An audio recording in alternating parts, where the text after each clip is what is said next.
Ang sarap-sarap talaga tingnan, parang mga capsule. Candied white beans or minatamis na white beans. Healthy merienda para sa inyong mga chikiting. At pwede nyo rin ito pagkakitaan. Masarap din ito pang stock sa bahay. Tara, umpisahan na natin. At dito, meron tayong 250 grams ng white beans. Hugasan lang nating mabuti ito. At dito sa ating lalagyan, maglagay lang tayo ng enough na tubig para sa ating white beans.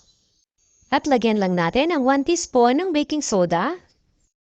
I-mix-mix lang natin ito para matunaw kaagad ang ating baking soda. At ilagay na natin ang hinugasan natin na white beans. At takpan lang natin ito para hindi mapasukan ng mga insekto. At ibabad lang natin ito ng overnight.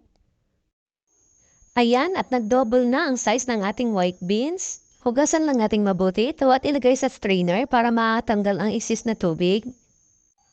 Ayan, at steam lang natin itong ating mga white beans for 40 minutes. Luto na after 40 minutes. At dito sa ating kawali, maglagay lang ng 1½ cup ng puting asukal. At sunod natin ilagay ang 1 cup ng tubig. Mix-mix lang natin para madaling matunaw ang asukal. At kapag kumukulo na, pwede na natin ilagay ang mga white beans. Dahan-dahan lang po sa paghalo para hindi po maturog ang ating mga white beans. At hintayin na lang natin na mag-reduce ang tubig at medyo lumapot. At kapag ganito na, pwede na po natin ito hanguin. Ilagay lang natin ito sa strainer para matanggal ang isis na sugar syrup. At pwede na po natin ito i-transfer dito sa ating bilao na nilagyan ko lang ng parchment paper. Kung may mga non-stick tray po kayo, pwede nyo rin po gamitin dito. I-air dry lang po natin ito pero wag po pa sobra para dumikit pa ang ating powdered sugar. I-sift lang po natin ang ating powdered sugar, ang dami kasing buo-buo.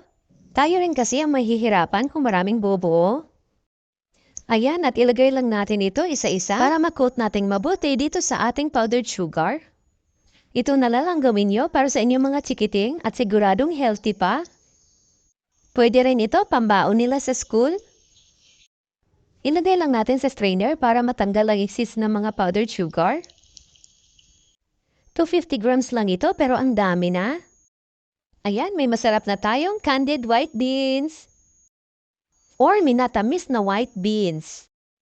Ang sarap nito, papakin. Pwede rin ito panghimagas. Pwede nyo ito ilagay sa tub or glass jar. Kung magtatanong kayo kung saan mabibili itong white beans, ang dami nito sa palengke. Sa 1 kilo ng white beans, ang dami nang magagawa. Maraming salamat hanggang sa susunod po.